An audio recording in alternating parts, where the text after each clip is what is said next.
Հիմա կանգնած ենք ավելի քան 1700 տարվա պատմություն ունեցող պատերի մոտ։ Այս պատերը տեսել են բազմաթիվ արհավիրքներ, երկրաշարժեր, պատերազմներ, տեսել են ծանր ժամանակներ, սակայն անկախ ամեն ինչից այսօր էլ կանգնած են կայուն։ Մենք Մայր Աթոր Սուրբ Էջմիածնում ենք, առաջին քրիստոնեական տաճարում։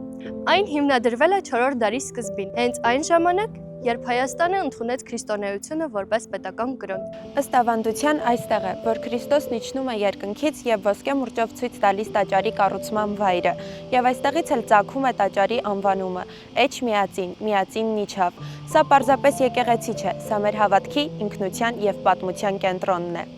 Տարիների ընթացքում տաճարը սկսել էր լուրջ խնդիրներ ունենալ՝ կառուցվածքային ճաքեր, խոնավեցում, հիմքերի թուլացում,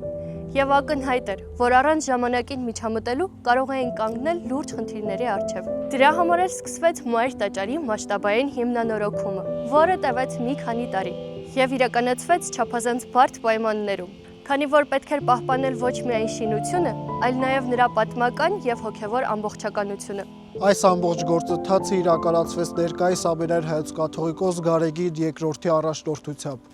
որի հետևողական աշխատանքի շնորհիվ տաճարը ոչ թե պարզապես նորոգվեց, այլ վերականգնվեց համապատասխան ամենաբարձր միջազգային չափանիշներին։ Վերանորոգման ընթացքում մեծ աջակցություն է ցուցաբերել ազգային բարերար Սամվել Կարապետյանը, որի ներդրումը առանցքային դեր է ունեցել աշխատանքների իրականացման գործում։ Այսօր ցավոք նա ապօրինաբար բանտարկված է։ Վերանորոգումից հետո Մայր տաճարը վերաբացվեց հավատացյալների առաջ, եւ այսօր այստեղ կրկին անցկացվում են պատարակներ եւ ժամերգություններ։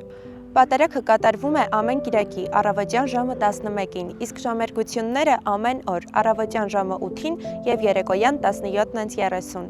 Եթե երբևէ այստեղ չես եղել, անպայման այցելիր։